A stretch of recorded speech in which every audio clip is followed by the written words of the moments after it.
Hello everyone, I welcome you all to this session of study IQ RM। आप सभी का स्वागत है स्टडी IQ RM के आज के सेशन में। आज हम बात करेंगे कि न्यूज़पेपर को कैसे इफेक्टिवली पढ़े कॉलेज स्टूडेंट्स के लिए कि कम टाइम लगे और ज़्यादा उसमें से आउटपुट हम एक्सट्रैक्ट कर पाएं। वो कैसे करना है उसके बारे में डिटेल में बात करेंगे और एक स्ट्रैटेजिक अप्रोच को फॉलो करेंगे जिसकी वजह से आपका टाइम कम लगेगा और ज़्यादा चीज़ आप उससे सीख पाएंगे और 3-4 घंटे न्यूज़पेपर में नहीं जाएंगे, सिर्फ 45 मिनट्स के अंदर आप उसको फिनिश कर चुके होंगे। मतलब पहले दिन से नहीं होगा, ग्रेजुअली 1 हफ्ता, 2 हफ्ता, तीसरा हफ्ता, 21 दिन के बाद आप ये इंश्योर कर चुके होंगे कि जो आप 3 घंटे ले रहे हैं वहां से सीधा 1.5 घंटा, 1 घंटा और 45 मिनट्स पे आप पहुंचाएंगे। तो जो स्ट्रैटेजिक अप्रोच है कैसे उसको करना है कि मैक्सिमाइज करनी है आपके प्रिपरेशन और मिनिमाइज करना है टाइम इन्वेस्टमेंट, इसके बारे में हम डिटेल में बात करेंगे। तो अगर आप इसको समझेंगे तो you will get to know कि पहला सबसे इंपॉर्टेंट जो हमारे सामने क्वेश्चन आता है वो है कि कौन सा न्यूज़पेपर पढ़े। द हिंदू है, इंडियन एक्सप्रेस है, ये पॉपुलर है और बाकी बहुत सारे न्यूज़पेपर है, तो पढ़ना कौन सा चाहिए। तो अगर बात करेंगे आपकी दोनों ही वेल बैलेंस्ड है, उनमें से कोई एक को पढ़ना है, दोनों को पढ़ने की जरूरत नहीं है अभी के लिए। जब इंटरव्यू आएगा तो आप 2-3 न्यूज़पेपर पढ़ रहे होंगे, वो अलग बात है, लेकिन अभी के लिए आप कॉलेज में हैं, आपको केवल एक न्यूज़पेपर को पकड़ना है। सारी बैलेंस है, फैक्ट बेस्ड है, सबके अंदर इंफॉर्मेशन है और दोनों ही एग्जाम ओरिएंटेड है, इसलिए इनको पढ़ना है। लोकल न्यूज़पेपर या सेंसेशनल मीडिया पे आप देखेंगे कि वेस्ट ऑफ टाइम होता है, फालतू न्यूज़ वहां पे आती है, इतनी इंपॉर्टेंट होती नहीं है। एग्जाम के लिए इंपॉर्टेंट ये 2 न्यूज़पेपर है, इनमें से एक को चुनना है। अगर हिंदू की बात करेंगे तो एडिटोरियल ओपिनियंस के लिए वो बहुत अच्छा है, लैंग्वेज थोड़ी उसकी टफ है, लेकिन आपकी ग्रामर और वो सारी चीज़ें जो आर्टिकुलेशन है वो वहां से बेटर हो जाएगा। उसी के साथ में अगर इंडियन एक्सप्रेस की बात करें तो क्लैरिटी है, उसमें इंफॉर्मेशन ज्यादा आपको देखने को मिलेगी और एग्जाम्पल्स और ये सारी चीजें आपको मिल जाती है। तो इस हिसाब से जो भी आपको बेस्ट लगता है उसको पकड़ना है, दोनों को ट्राई कीजिए। द हिंदू पढ़िए, इंडियन एक्सप्रेस पढ़िए, 5 दिन आपने ये पढ़ा, 5 दिन आपने ये पढ़ा, देयर आफ्टर आपको समझ में आया कि अच्छा ये ज्यादा मुझे बेटर लग रहा है, तो उसके साथ में कंसिस्टेंसी से उसको पढ़ना है ना। दैट शुड बी कंफर्टेबल, आप उसमें कंफर्टेबल होने चाहिए, आपको लैंग्वेज आसान लगनी चाहिए, सिंपल लगनी चाहिए, जो भी हो, तो उस हिसाब से आप उसमें कर सकते हैं, उस तरीके से कंटिन्यू कर सकते हैं। अब विच वाला तो सवाल हो गया, अब आता है गोल्डन रूल। गोल्डन रूल ये है कि पढ़े कैसे उसको, मतलब किस तरीके से, क्या स्ट्रैटेजी होना चाहिए, कैसे उसको मैनेज करना है। तो आपको न्यूज़पेपर को एक नॉवेल की तरह नहीं पढ़ना है कि आपने स्टार्ट किया आराम से आप उसको पढ़े जा रहे हैं, वैसे लेट कर पढ़ रहे हैं, वो चीज़ नहीं करनी है। वो मजे के लिए कर रहे हैं आप, अलग बात है, लेकिन एग्जाम ओरिएंटेड वे में वैसे नहीं पढ़ना है, उसको क्वेश्चन पेपर की तरह पढ़ना है।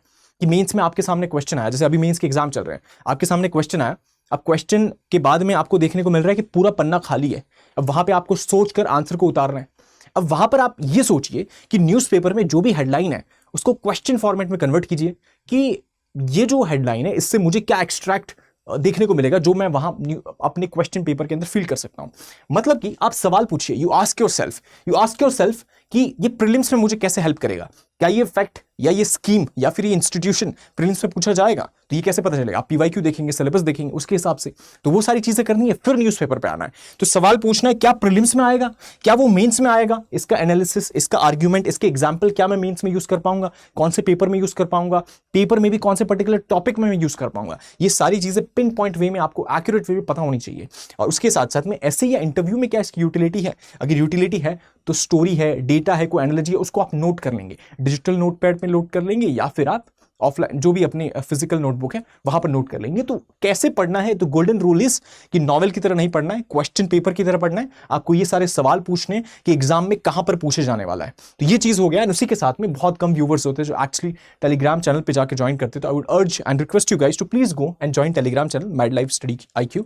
वहां पर आपको ये सारे डिलीवरेबल्स मिल जाएंगे। उसके साथ साथ में आप 2025, 26, 27, 28, 29, 30 जो भी एग्जाम की तैयारी कर रहे हैं, आपको सारा गाइडेंस मिल जाएगा। आपकी कोई क्वेरीज है, कोई भी डाउट्स है, तो उसके लिए हम जूम सेशन हर संडे को या फिर मंडे को उस तरीके से कंडक्ट करने की कोशिश करते हैं। तो वहां पर आप अपने 1-on-1 डिस्कशन में अपने जो डाउट्स है, क्वेरीज है, वो सारी चीजें पूछ सकते हैं। कोई कोचिंग लेनी चाहिए कि नहीं लेनी चाहिए, कौन सी कोचिंग लेनी चाहिए, सारे जो क्वेश्चन है उन सभी को टैकल करेंगे हम। उसी के साथ में अगर इसमें कंटिन्यू करें तो व्हाट टू रीड, मतलब हम देखते हैं कि सबसे ज्यादा इंपॉर्टेंट है यूपीएससी का सिलेबस। डाइग्रेस होकर कुछ भी पढ़ने नहीं बैठ जाना है, यूपीएससी के सिलेबस को ध्यान रखना है, जहां पर आप समझेंगे कि फ्रंट पेज, जो पहला पेज होगा आपके न्यूज़पेपर का, उसमें गवर्नमेंट स्कीम्स है, सुप्रीम कोर्ट या हाई कोर्ट के कुछ जजमेंट्स है, इंटरनेशनल इवेंट्स है, ये सारी चीजें इंपॉर्टेंट हो जाती है। लेकिन आप देखेंगे पॉलिटिकल गॉसिप है, क्राइम्स है, रैलीज है, ये इंपॉर्टेंट नहीं है, इसको इग्नोर करना है। इकोनॉमी की बात करें तो आरबीआई की अपडेट्स हो गए, budget, economic survey, inflation, employment, industry, इनका कोई डेटा है, इनका कोई स्टैट है, ट्रेड के रिस्पेक्ट में कुछ है तो इंपॉर्टेंट है। अगर stock market daily ups and down हो रहा है कि भाई ये स्टॉक इतना ऊपर चला गया, एक दिन में इतना ऊपर चला गया, इतना गिर गया, वो सबको ट्रैक नहीं करना है, इन चीजों को इग्नोर करना है। जो इंपॉर्टेंट चीज है उस पर ध्यान देना है। अगर आप बात करेंगे नेशनल न्यूज की, नेशनल न्यूज में आप देखेंगे गवर्नेंस है, पार्लियामेंट की कोई डिबेट्स है, एजुकेशन, हेल्थ, एनवायरमेंट के कोई कोई इश्यूज है, कोई मिनिस्ट्री है उसने बहुत बड़ा कुछ इनिशिएटिव लाया है जिसकी वजह से बहुत ज़्यादा मतलब मॉन्यूमेंटल चेंजेस देखने को मिले हैं, तो वो चीज़ को आप नोट करें। साइंस एंड टेक में डीआरडीओ का कोई इनोवेशन है, इसरो का कोई इनोवेशन है, या कोई मिशन है, या फिर साइंस एंड टेक में कोई ब्रेक थ्रू देखने को मिला है, हमारा R&D जो है उसको बढ़ाने की कोशिश की जा रही है, वैसा कुछ इनोवेशन है, AI है, टेक्नोलॉजी की कोई पॉलिसी है, ये सारी चीजें इंपॉर्टेंट हो जाती है। एंड देयर आफ्टर इंटरनेशनल में हमारे नेबर्स के साथ क्या रिलेशन है, ये जो ग्रुपिंग है ये इंपॉर्टेंट हो जाता है। जो इलेक्शन के न्यूज़ है इनको इग्नोर कर सकते हैं जब तक कि एग्जाम में यूटिलिटी ना हो उसकी। एंड एनवायरमेंट में क्लाइमेट चेंज, बायोडाइवर्सिटी, पोल्यूशन, ये सारे इंपॉर्टेंट थीम्स हो जाते हैं। कोई कंजर्वेशन के नए रूल्स आए, उसमें कुछ अपडेट हुआ है, ये सारी चीजें इंपॉर्टेंट हो जाती है। और इंटरनेशनल कोई रिपोर्ट्स हैं, उनकी फाइंडिंग्स है कि 2024 जो था वो वार्मेस्ट ईयर था 1750 से लेकर, मतलब इंडस्ट्रियल लेवल से अगर आप देखेंगे तो 1.45 डिग्री सेल्सियस ज़्यादा हमको देखने को मिला है। तो ये बहुत सिग्निफिकेंट चीज़ था और बड़ा एक स्टैट देखने को मिलता है, इसे आप नोट कर सकते हैं इन सारी रिपोर्ट्स से। और आप देखेंगे एडिटोरियल्स और ओपिनियन वाले होते हैं, उनके अंदर आपको रोज़ कोशिश करनी है आप एक एडिटोरियल पढ़े कम से कम, जो कि मेंस राइटिंग प्रैक्टिस में आपको हेल्प करेगा। उसको पढ़ा, उसका आर्ग्यूमेंट कैसे कैसे फ्लो है, क्या स्टाइल है, आप उसके एग्जाम्पल्स को नोट करेंगे, कोट कर पाएंगे अपने ऐसे में भी, हर जगह आप उसको यूज़ कर पाएंगे। एंड मिसलेनियस में ये सारी चीज़ें आ जाती है कि अवार्ड्स है, कल्चर है, स्पोर्ट्स है, ये सारे नहीं पढ़ने, इसको इस तरीके से पढ़ना है, डेप्थ में जाके नहीं पढ़ना है इन्हें। मिसलेनियस है, इनको आपको ऐसे पढ़ना है कि आपको विड्थ में पता होना चाहिए कि अच्छा रॉजर फेडरर है या नडाल है, ये चेस से रिलेटेड नहीं है, आपको पता होना चाहिए कि अच्छा दे आर टेनिस प्लेयर, तो इतना तो आइडिया होना चाहिए। तो विड्थ में you have to study, understand कि अच्छा ये प्लेयर्स है, ये गेम खेलता है, ये इंपॉर्टेंट प्लेयर्स है, इस ईयर में ये प्लेयर है, ये ज़्यादा बेटर परफॉर्म कर रहा है, दैट्स इट। ऊपर ऊपर से सुपरफिशियल आपको आइडिया होना चाहिए, और वो तो पिक्चर्स या हेडलाइन को अगर आप देखेंगे तो वहीं से पता चल जाता है, इतना डेप्थ में जाने की पढ़ने की जरूरत होती नहीं है। अगर ऐसा कुछ है, इंपॉर्टेंट कोई इवेंट हुआ है तो उसको जरूर आप जाकर देख सकते हैं। जैसे चेस है, तो चेस के कॉन्टेक्स्ट में आप जाके देख सकते हैं कि अच्छा इंडिया में हम देख रहे हैं कि बहुत सारे ग्रैंड मास्टर्स हैं, उभरते ग्रैंड मास्टर्स हैं, तो उसका क्या रीज़न है। एनालिटिकल में शायद आपको GS4 में पूछा जा सकता है, या फिर आप ऐसे में उसको कहीं ना कहीं यूज कर सकते हैं, या फिर इंटरव्यू में आपकी यूटिलिटी हमको देखने को मिल सकती है, तो वैसे आप प्रिपेयर कर सकते हैं। उसके साथ में आगे सवाल आता है कि मतलब कैसे नहीं पढ़ना है। हमने देख तो लिया अच्छा ये पढ़ना है, कैसे नहीं पढ़ना है, किस चीज़ का ध्यान रखना है आपको। तो इसमें सबसे बड़ी मिस्टेक तो ये कर लेते हैं, हम सब कुछ पढ़ना शुरू कर देते हैं, उसको अवॉइड करना है। आपको पॉलिटिकल पार्टी की कोई फाइट्स हो रही है, रैलीज है, स्पीच है, एंटरटेनमेंट, बॉलीवुड, ये सब अवॉइड करना है। मसाला नहीं पढ़ना आपको, सेलिब्रिटी न्यूज़ है, गॉसिप से, IPL का स्कोर है, they are not important for exam. Local city का कोई न्यूज़ है, ऑबिचुरी है, नॉट इंपॉर्टेंट जब तक कि UPSC के लिए कोई इंपॉर्टेंट पर्सनैलिटी या थीम ना हो। तो ये चीज़ों को ध्यान रखना है। एंड 70% पेपर आप देखेंगे कि जंक है, कचरा है, नॉट इंपॉर्टेंट, एंड केवल 30% होगा जो आपके UPSC के लिए रेलेवेंट होगा। तो 70% पेपर को आपको स्किप करना है बिना गिल्ट के। ये नहीं सोचना है कि यार पूरा पेपर मैंने पढ़ा ही नहीं और सिर्फ 30% ही पढ़ा है, क्या यूटिलिटी होगा इसका। यूटिलिटी है, आपको वही पढ़ना है जो इंपॉर्टेंट है, कैसे एक्सट्रैक्ट करना है, ये सारी चीज़ें। ऐसे नहीं कि आप 70% चीज़ों को पढ़ रहे हैं और उसकी यूटिलिटी नहीं है, आपको 30% ही पढ़ना है, लेकिन यूटिलिटी एग्जाम में होनी चाहिए। तो ये एक इंपॉर्टेंट हॉलमार्क हो जाता है। और पढ़ना कब है, व्हेन टू रीड, तो मॉर्निंग का समय बेस्ट रहता है, फ्रेश माइंड रहता है, आप एक रूटीन बन जाएगा, आप हमेशा उठकर सबसे पहला जो टास्क है अपना यही करना है, तो आप कभी उसको मिस नहीं करेंगे। तो ये कर सकते हैं आप। उसी के साथ में अगर कॉलेज स्टूडेंट है तो अगर आप मॉर्निंग आपका बिजी है तो आप आफ्टरनून में पढ़ सकते हैं, लेकिन मतलब रात के लिए नहीं रखना चाहिए आपको। Don't keep it for night, because आप या तो बहुत रश में उसको पढ़ रहे होंगे, इंटरेस्ट में नहीं पढ़ रहे होंगे, आप पूरे थक चुके हैं, आपका ध्यान नहीं जाएगा वहाँ पे, आपको स्किप कर देंगे जो इंपॉर्टेंट चीज़ें होगी। तो वो नहीं करना है, आप मॉर्निंग में पढ़ें और उस तरीके से आप इसको मैनेज कर सकते हैं। उसी के साथ में कितना टाइम देना चाहिए, अभी आप स्टार्टिंग कर रहे हैं तो 1.5 घंटा लग सकता है आपको, क्योंकि आप लर्न कर रहे हैं कि पढ़ना कैसे है ना। ये आइडिया आपने देखा, ये वीडियो देखेंगे आप, उसके बाद आपको अंदाजा लगेगा ये चीज़ों को ध्यान देना है, ये चीज़ों को अवॉइड करना है। 30% इंपॉर्टेंट है, लेकिन उसमें आपको हफ्ता लग सकता है, तो उसके लिए आपको 1.5 घंटा लग जाएगा। उसके बाद में धीरे धीरे अगले हफ्ते से आप 1 घंटे में पहुंच जाएंगे इंटरमीडिएट लेवल।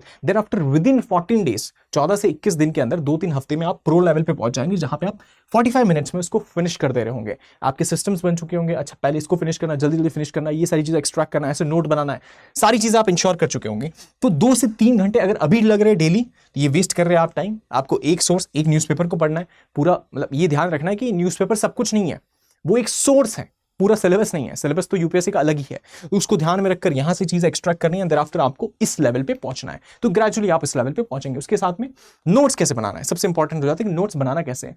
तो नोट्स आपको इस तरीके से ध्यान में रखना है कि पूरे न्यूज़पेपर को आपको कॉपी पेस्ट नहीं कर देना है अपने नोट्स में, और क्योंकि UPSC को जर्नलिस्ट का लैंग्वेज नहीं चाहिए, बहुत ही सिंपल आपको ऐसे पॉइंट फॉर्मेट्स में लिखना होगा, ठीक है। तो जो कीवर्ड्स है, स्टैट्स है, डेटा, एग्जाम्पल है, उसको नोट करना है। उसके साथ साथ में आपको समझना है, लेट्स से रिवर पोल्यूशन पे है, तो आप देखेंगे कोई रिवर पोल्यूशन पे अगर आर्टिकल है तो उसको आपको कनेक्ट करना है एनवायरमेंट में, वाटर पोल्यूशन में, रिवर सिस्टम्स में जाकर उस नोट वाले जो सेक्शन होगा उसमें जाकर आप उसको अपडेट करेंगे। और बेस्ट तो ये है, आप वन नोट को यूज कर सकते हैं, I personally use that, one note को आप यूज कर सकते हैं या फिर फिजिकल नोटबुक यूज कर सकते हैं, लेकिन स्टिल प्रेफरेबल ये रहेगा कि आप वन नोट को यूज कीजिए एंड शॉर्ट में ऐसे आपको नोट्स लिखने, स्कीम्स है, जजमेंट्स है, उन सारी चीज़ों को मेंटेन करना है। इसमें तो कुछ भी अपडेट्स आता है आप इन सेक्शंस में उनको ऐड कर रहे होंगे। तो नोट मेकिंग जो होगा आपका बहुत ही सिलेक्टिव होगा, पूरी कहानी आपको नहीं लिखनी है उसमें, सिर्फ इंपॉर्टेंट चीज़ों को ही नोट करना है। उसके साथ में कैसे आपको उसे रिवाइज करना है, पढ़ तो लिया आपने, नोट भी बना लिया उसका, अब उसको रिवाइज कैसे करना है। तो रिवाइज करने के लिए आपको सारे न्यूज़पेपर ऑब्वियसली होल्ड नहीं करना है, मतलब न्यूज़पेपर को आपने पढ़ा, उसमें से एक्सट्रैक्ट किया, आपने नोट में डाल दिया, अब नोट्स में जो है उसको रिवाइज करना है। और नोट्स जैसे हम बात करते हैं नोट्स में जो है उसे रिवाइज करना है, तो कैसे इफेक्टिवली करना है अगर आप देखेंगे उस पर, तो एक नुआंसेस ये हो जाता है कि आप हर 7 दिन में आप उसको करें, फिर आफ्टर आप 14 दिन बाद करें, फिर आप उसको 1 महीने बाद रिवाइज करें। जो भी नोट्स है आपको सिर्फ ग्लांस करना है उसको, जब आप फ्री हो उस तरीके से कर सकते हैं। उसके साथ साथ में जो मंथली करंट अफेयर मैगजीन है उसको भी आप देख सकते हैं। उसमें अगर आप देखेंगे तो न्यूज़पेपर को आपने अंडरस्टैंड किया, फिर आपने नोट्स बनाए, फिर मंथली करंट अफेयर में कुछ एक्स्ट्रा चीज़ें होगी उसको फिर से आप अपने नोट में ऐड कर देंगे। उस पर आप कमेंट बताइए, आप अगर चाहते हो तो हम उस पर भी डिटेल में वीडियो ला देंगे कि उसमें से कैसे चीज़ें एक्सट्रैक्ट करनी है, जैसे हम न्यूज़पेपर में से चीज़ों को एक्सट्रैक्ट कर रहे हैं, तो वो चीज़ हो जाती है। उसी के साथ में bonus tip for college students, अगर उसको हम समझे तो आपको ये हैबिट बनानी है, आपको फोकस करना है अंडरस्टैंडिंग इश्यूज, कि अच्छा ये इशू है, इसका क्या प्रॉब्लम है, क्या नुआंसेस इसके, उसको समझने के बाद में आपको फैक्ट्स को तो ऑब्वियसली क्रैम नहीं करना है कि ये चीज़ है, ये यहाँ पे इतना परसेंटेज है, वो सब नहीं, आपको चीज़ों को समझना है क्या है। उसके साथ साथ में आप दोस्तों के साथ में न्यूज़ को डिस्कस करेंगे तो ये this is best way to retain, आपको याद रहेगा, आपके दिमाग में फिट रहेगा जब आप इस तरीके से कर रहे होंगे। उसके साथ में आपको लिंक करना है न्यूज़ को स्टैटिक सब्जेक्ट के साथ में, आपकी ये सारे स्टैटिक सब्जेक्ट, जैसे लेट्स से फार्मर प्रोटेस्ट हो रहे हैं, उसको आप लिंक करेंगे एग्रीकल्चर में GS3 से, अच्छा MSP का कोई इशू है, उसी के साथ में साइक्लोन है, साइक्लोन किसी कोस्टल रीजन पे आया तो आप उसको कनेक्ट करेंगे ज्योग्राफी और एनवायरमेंट से कि कोस्टल रीजन पे क्या इंपैक्ट होता है उसका। सुप्रीम कोर्ट का कोई जजमेंट है तो आप पॉलिटी से कनेक्ट करेंगे कि अच्छा ये केस था, ये ईयर में आया था, इसके साथ साथ ये आर्टिकल के साथ में डील करता है, तो वो सारी चीज़ें आप उसको समझ पाएंगे। तो आपको ऐसे नेविगेट करना है। एंड उसी के साथ में कंक्लूजन में अगर हम बात करें तो newspaper is like gym for your brain, आपके दिमाग के लिए जिम है, उसको ट्रेन करेगा, रोज कुछ नया नया फीड आपको देखने को मिलेगा, है ना। तो आपको ऐसा नहीं है कि आपको रोज ही सब कुछ पढ़ना है, वैसा चीज़ नहीं करना है, मतलब you don't do all exercise, आप रोज जाकर जिम में सारी एक्सरसाइज नहीं करते, एक दिन आप पुश वर्कआउट करते हैं, एक दिन आप पुल वर्कआउट करते हैं, एक दिन आप लेग वर्कआउट करते हैं, वैसे आप उस वे में उसको रूटीन वे में लाते हैं, रोज एक चीज़ नहीं करते। तो वैसे ही आपको कि सारा ओनली 30% इज इंपॉर्टेंट और उस पर फोकस करना है आपको। उसमें भी आपको एक पेपर पढ़ना है, डेली पढ़ना है, एग्जाम वाइज में पढ़ना है, नॉट क्यूरियोसिटी वाइज। से मेरा मतलब है कि डाइग्रेस नहीं कर देना है आपको कि पॉलिटिकल न्यूज़ में आपको इंटरेस्ट आ रहा है उसमें चलेगा, वो नहीं करना है। आपको क्यूरियोसिटी लानी है तो एग्जाम के रेलेवेंट जो चीज़ है उनमें क्यूरियोसिटी लाइए, उसमें सवाल पूछिएगा उसको, एंड स्किप करना है जो भी इररिलेवेंट है उसको नहीं पढ़ना है, और जो जेम्स है इंपॉर्टेंट चीज़ है उस पर ध्यान देना, ओपिनियन होंगे ये सारे, और अपने क्रिस्प नोट्स बनाने, इस फॉर्मेट में आप बना सकते हैं उसको। एंड देयर आफ्टर अपने टाइम को सही तरीके से यूटिलाइज करना है कि 45 मिनट्स आपको कोशिश करनी है, 45 मिनट्स 21 दिन के अंदर ये इंश्योर हो जाना चाहिए, और ये चीज़ को आपको फुलफिल करना है। And thereafter you master this, जब आप इसको मास्टर करेंगे तो नॉट ओनली युल मतलब सिलेबस के लिए केवल नहीं पढ़ रहे होंगे आप अवेयर सिटीजन बनेंगे उससे, एंड कहीं ना कहीं आप कनेक्ट कर पाएंगे डॉट्स को कि इंडिया और वर्ल्ड में क्या इश्यूज चल रहे हैं, वो सारी चीज़ें। तो that is the whole idea कि आपको किस तरीके से इसको नेविगेट करना है। तो बहुत ज़्यादा समय लगता है, सिर्फ 45 मिनट्स लगेगा, 21 दिन के अंदर ये इंश्योर हो जाएगा। क्या पढ़ना है, कब पढ़ना है, कैसे पढ़ना है, सारी चीज़ों को हमने डिटेल में डिस्कस कर दिया। उसी के साथ में मैगजीन के ऊपर आप कुछ वीडियो चाहते हैं तो ज़रूर कमेंट में बताइए। उसी के साथ में मैड लाइफ स्टडी IQ पर आपके जो भी डाउट्स है इस वीडियो को लेकर और कोई प्रिपरेशन को लेकर, तो उसको ज़रूर आप पूछ सकते हैं, और जहाँ पर आपको ये सारे डिलीवरेबल्स भी उसके साथ साथ मिल जाएंगे। So thank you so much for watching, see you in the next video.